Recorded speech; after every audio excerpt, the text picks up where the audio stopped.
Sejam bem-vindos ao Evangelho no Lar desta semana. Cumprimentamos todos aqueles que nesta hora sintonizam com a TV Espírita e, como habitualmente, vamos nos momentos que se seguem, em família, reunidos, debruçar-nos sobre os ensinamentos de Jesus. Devemos colocar sobre a mesa a jarra com a água, os copos, em número suficiente para todos os participantes neste Evangelho no Lar. Vamos preparar o nosso ambiente e também a nossa mente. E para isso, como habitualmente, vamos escutar uma canção. Página 11. Jesus.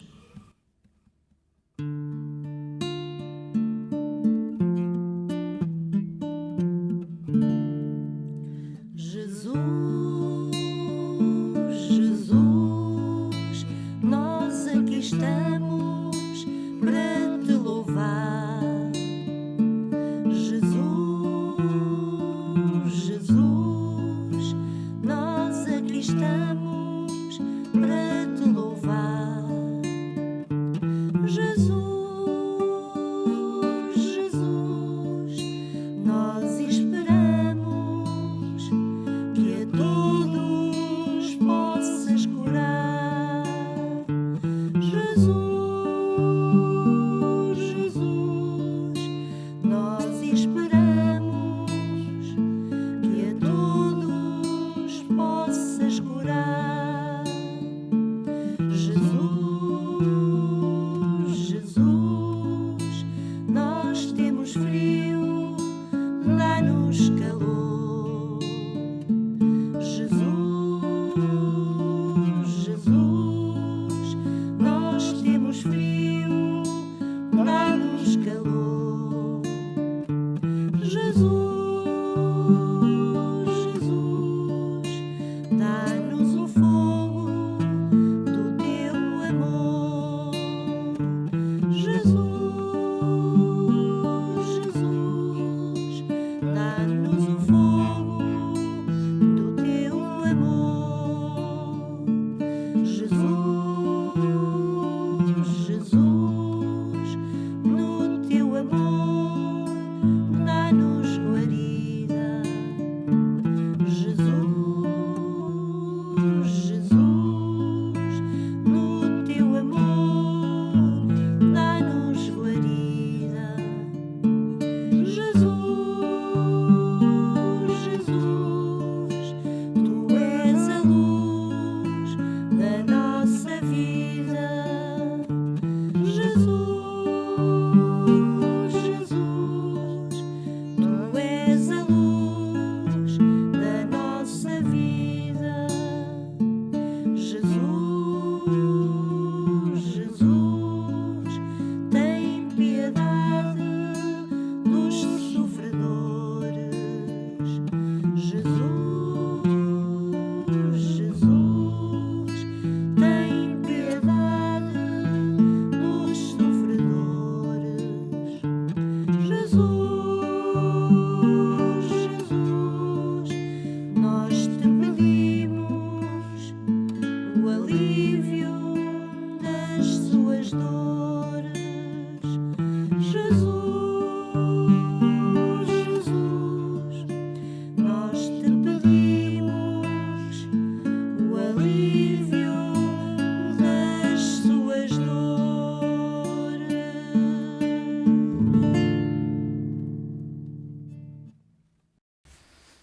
Senhor Jesus, nesta noite, reunidos em família, vamos pedir à espiritualidade maior que seja possível que os nossos familiares possam participar conosco, os que estão do outro lado da vida, para que juntos possamos refletir, possamos aprender mais sobre os ensinamentos de Jesus e, em conjunto também, podermos vivenciá-los. Que esta noite seja de paz para todas as famílias. Que assim seja.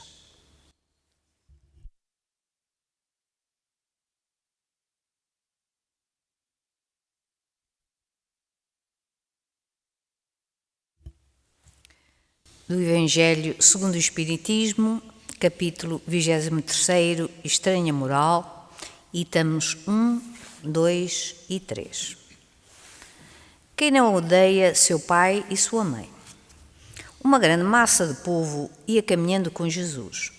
Ele voltou-se para eles e lhes disse: Se alguém vem a mim e não odeia seu pai e a sua mãe, a sua mulher e a seus filhos, a seus irmãos e as suas irmãs, mesmo a sua própria vida, não pode ser meu discípulo. E quem quer que não carregue a sua cruz e me siga, não pode ser meu discípulo. Assim, aquele que entre vós, que não renunciar a tudo o que tem, não pode ser meu discípulo. São Lucas, capítulo 14, versículos 25 a 27 e 33. Aquele que ama a seu pai ou a sua mãe mais do que a mim, não é digno de mim. Aquele que ama o seu filho ou a sua filha mais do que a mim, não é digno de mim. São Mateus, capítulo 10, versículo 37. Certas palavras, aliás muito raras, fazem tão estranho contraste na boca do Cristo que instintivamente se lhes repele o sentido literal, sem que a sublimidade da sua doutrina sofra qualquer dano. Escritas depois da sua morte, pois que nenhum dos evangelhos foi redigido enquanto ele viveu, é lícito acreditar, neste caso, o fundo do seu pensamento não foi bem expresso ou, o que não é menos provável, o sentido primitivo possa ter sofrido alguma alteração ao passar de uma língua para a outra. Basta que um erro se haja cometido uma vez para que os copiadores o tenham repetido, como se vê tão frequentemente nos factos históricos. O termo odiar, nesta frase de São Lucas, se alguém vem a mim e não odeia a seu pai e a sua mãe, está neste caso. Não há ninguém que tenha tido o pensamento de o atribuir a Jesus. Seria então supérfluo discuti-la, e ainda menos tentar justificá-la. Importaria primeiro saber se ele a pronunciou, e, em caso afirmativo, saber se na língua em que se exprimia a palavra em questão tinha o mesmo valor que na nossa. Nesta passagem de São João, aquele que odeia a sua vida neste mundo a conserva para a vida eterna, é indubitável que ela não exprime a ideia que lhe atribuímos. A língua hebraica não era rica e havia muitas palavras com várias significações. Tal, por exemplo, a que no Gênesis designa a fases da criação e servia, por sua vez, para exprimir um período qualquer de tempo e a revolução diurna.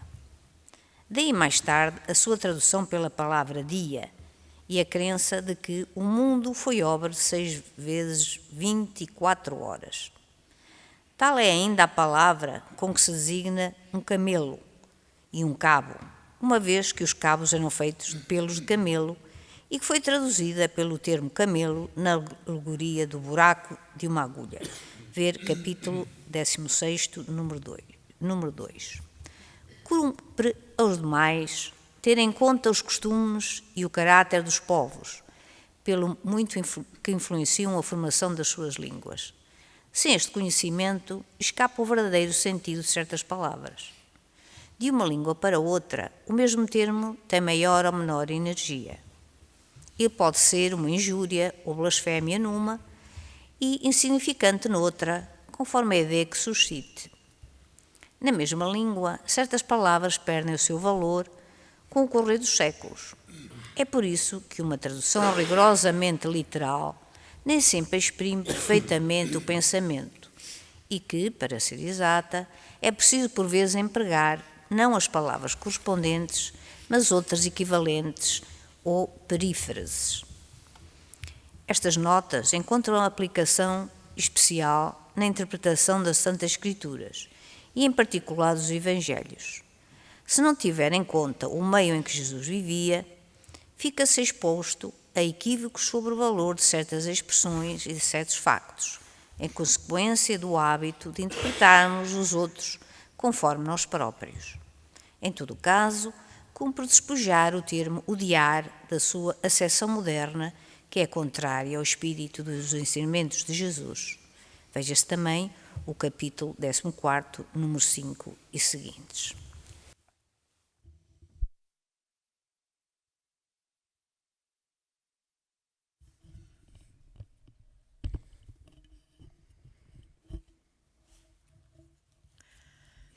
A leitura do livro Vem Comigo, de Maria Teresa de Magalhães, psicografado por Arnaldo Costeira, intitula-se Paternidade. Muito se ouve falar de paternidade responsável. Todavia, os conceitos raiam apenas os interesses materiais. É preciso disciplinar, é preciso rigor na conduta, é preciso obediência, é preciso respeito, é realmente preciso meditar sobre o sentido da verdadeira paternidade. O mundo vai exigindo cada vez mais o trabalho, o esforço, a luta pela aquisição dos bens perecíveis que ora alimentam o corpo, ora o perdem, que ora satisfazem o prazer, ora o definham nos abusos, que despertam a inveja nos outros ou alimentam o orgulho doentio. Paternidade é sinônimo de segurança, de sensatez, de exemplo que alimenta a confiança daqueles que lhe devem merecer dedicação plena. O espírito não tem sexo, apenas o corpo lhe oferece a polaridade necessária para cada etapa.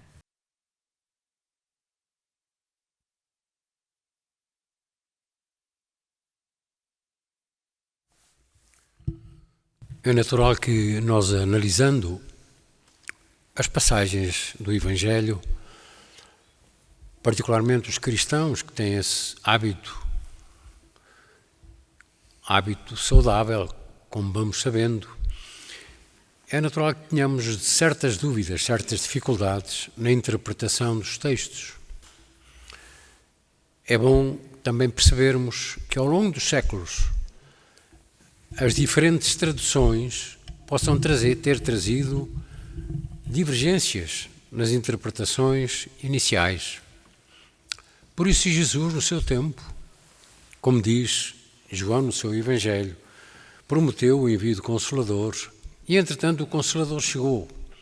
Agora, os cristãos, particularmente os cristãos, temos condições de poder entender melhor todos esses ensinos, todas essas mensagens, todos esses alertas que Jesus, nosso governador, nos trouxe.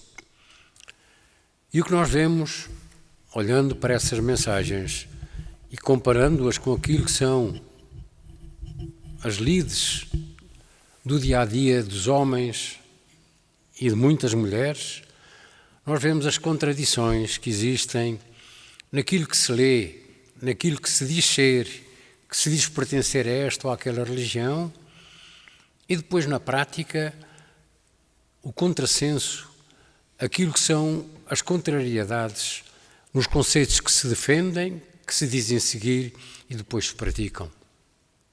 O mundo, como olhamos à nossa volta, vive momentos muito dramáticos. São momentos de transição, dizem-nos os bons espíritos.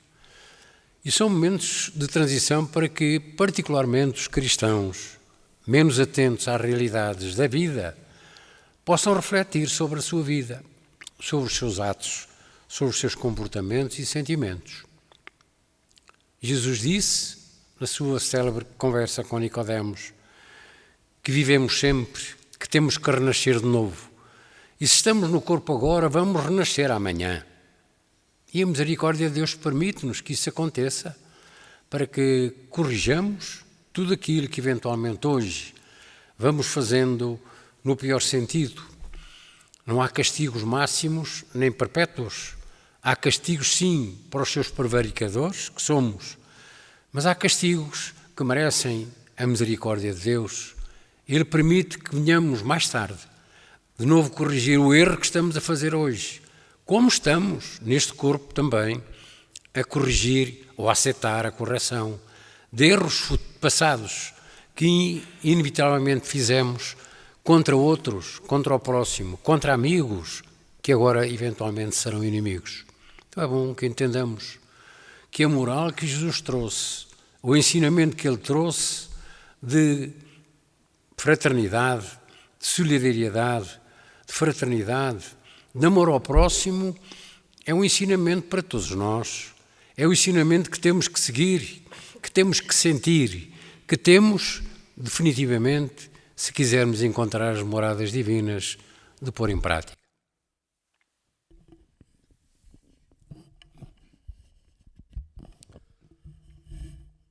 O capítulo que iniciamos neste Evangelho segundo o Espiritismo é Estranha Moral, este capítulo 23.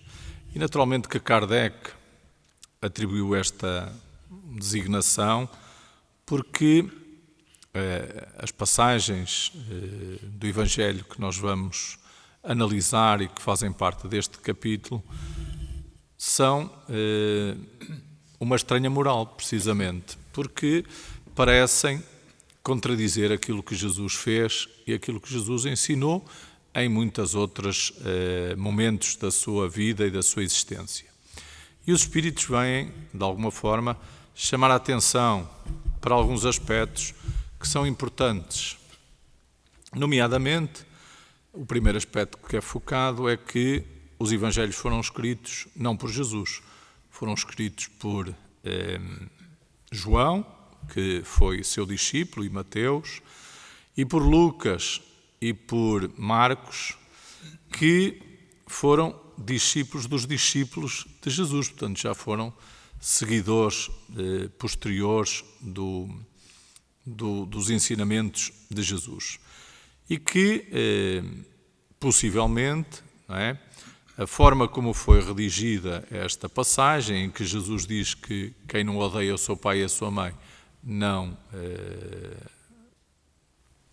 é digno, não é, de segui-lo, não é digno de poder alcançar, digamos assim, a plenitude, a felicidade, etc. É uma contradição daquilo que Jesus fez toda a vida, que foi fazermos ao próximo o que gostaríamos que nos fizessem a nós, amar a Deus sobre todas as coisas, amar os inimigos, perdoar não 70 vezes, mas 70 vezes 7 a quem nos prejudica, dar a outra face a quem nos maltrata. Portanto, tudo aquilo que Jesus ensinou foi no sentido do amor, do perdão, da humildade. E depois vinha dizer que não, temos que odiar os nossos pais para podermos segui-lo. Portanto, alguma coisa aqui não está de acordo com aquilo que nós escutamos e que Jesus ensinou. E a espiritualidade veio levantar algumas possibilidades. As palavras que existiam na época, que eram limitadas, e algumas queriam dizer várias coisas, e, portanto, quem traduziu os textos originais pode ter colocado de forma errada o significado daquilo que Jesus quis dizer com esta afirmação. Esta afirmação está descontextualizada, não é? Extraída fora daquilo que Jesus estava a ensinar e, portanto, dar uma ideia errada daquilo que ele queria transmitir. E também, como nós sabemos, ao longo dos tempos, os textos foram sendo reajustados e foram sendo alterados pelo homem. Então, é preciso nós analisarmos, obviamente que são poucos os textos do Evangelho onde nós encontramos esta estranha moral, algo que parece ser contrário àquilo que Jesus praticou e professou, e por isso esta chamada de atenção que os Espíritos nos vêm trazer para que nós possamos analisar estes ensinamentos e não tomá-los à letra. Jesus não iria dizer certamente que nós precisávamos de odiar os nossos pais para que pudéssemos segui-lo, não é? Então, aquilo que nós temos que compreender é que a mensagem que Jesus vem trazer e que é perfeitamente atual é uma mensagem de consolação, de esperança e de revelação de um mundo espiritual, de uma realidade espiritual bem diferente da material. E na época em que ele o fez, ele fê-lo para pessoas, se calhar muitos de nós que vivemos nessa altura, que ainda não tínhamos os conhecimentos necessários para compreender aquilo que Jesus queria dizer em termos espirituais. Então ele usava episódios, usava parábolas, usava exemplos da vida cotidiana, da vida material. E, portanto, por vezes também era importante criar algum choque naquilo que era a prática da época. E a prática da época era uma prática ainda muito exterior, ou seja, a religião vivia-se por muitas das pessoas de forma de um culto meramente externo. E atualmente também podemos dizer que ainda existe em muitos crentes uma interpretação daquilo que é a vivência religiosa ou espiritual como uma obrigatoriedade de cumprir um conjunto de práticas que não melhoram a criatura humana.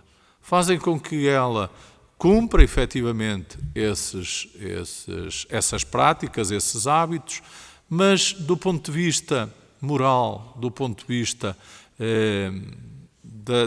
da sua conduta, daquilo que é o seu entendimento sobre a vida, desconhecem a maioria das pessoas a realidade espiritual, a vida depois desta vida, o que acontece depois da morte, o que nos espera nesse mundo espiritual, que a vida é verdadeiramente espiritual e que o que se passa no plano físico é transitório, é temporário. E, portanto, todas essas noções que Jesus conhecia e que não podia naturalmente transmitir da forma clara que hoje nós compreendemos através da doutrina espírita, que é o Consolador prometido por Jesus, fez com que, à época, muitas afirmações e muitos exemplos fossem mal interpretados. E muitos, ainda na atualidade, interpretam à letra aquilo que está escrito no Evangelho, sem pensarem ou refletirem se isso que está dito é ou não consentâneo com aquilo que foi o exemplo de Jesus e o resto dos ensinamentos que estão contemplados na Boa Nova, nos Evangelhos. Então, é importante este capítulo para compreendermos esta estranha moral que nos parece, ou quem lê à primeira vista e reflete sobre estes textos, parece uma contradição daquilo que Jesus fez e daquilo que Jesus ensinou.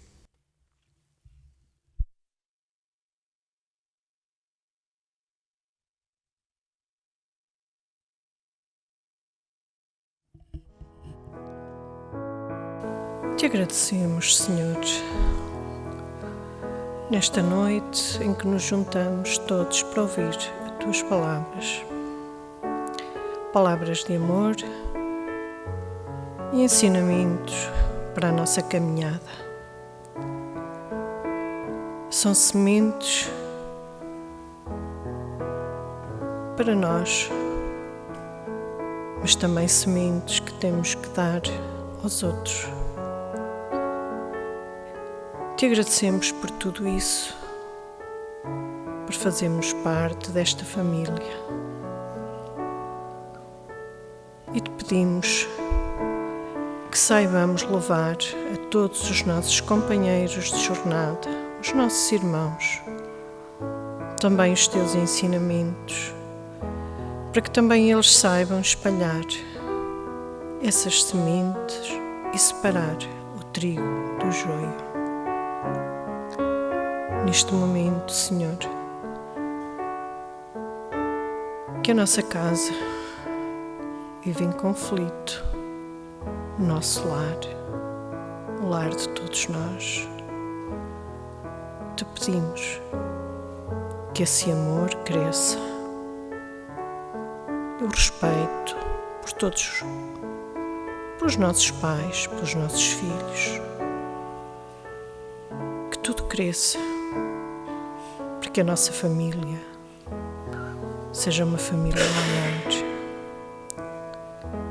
Te pedimos, Senhor, por todos aqueles que em sofrimento não conseguem ouvir as tuas palavras, que os envolvas com o teu amor.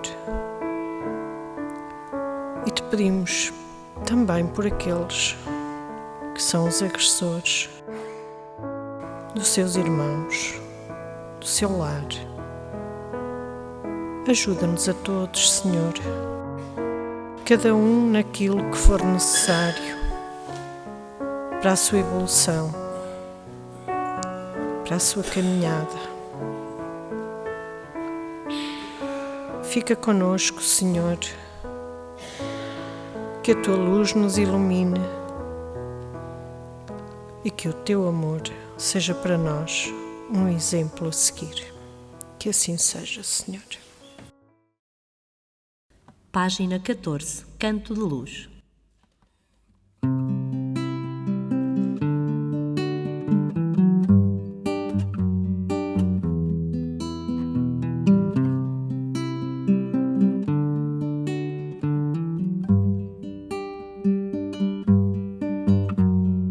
Canto ao vento, canto à chuva, canto à tempestade. Canto ao amor, canto à vida, canto à saudade. Canto à dor que sinto, ser um grito à liberdade. Canto a ti, Senhor, que és a verdade. Olho a brisa, olho o mar e olho a multidão. Olho o rio, olho o monte em grande vastidão. Olho o ser que sofre e a quem já ninguém dá mão. Olho em ti, Jesus, és meu irmão. Creio em ti, Senhor, peço que me venhas visitar. Deixa em meu redor a doçura de um olhar. Nesta minha vida quero o tempo aproveitar. Vem, Senhor, o mundo amparar. Espero em ti, Jesus, sei que a nossa dor vens mitigar. Toda a tua luz pelo cosmos vais lançar. Os homens terão que crer e irão acordar. Vem, Jesus, a terra libertar. Canto ao vento, canto à chuva, canto à tempestade. Canto ao amor, canto à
chegamos ao momento em que devemos beber a água fluidificada que colocamos no início da nossa reunião, do nosso Evangelho no Lar, e que a espiritualidade fluidificou para nosso bem-estar.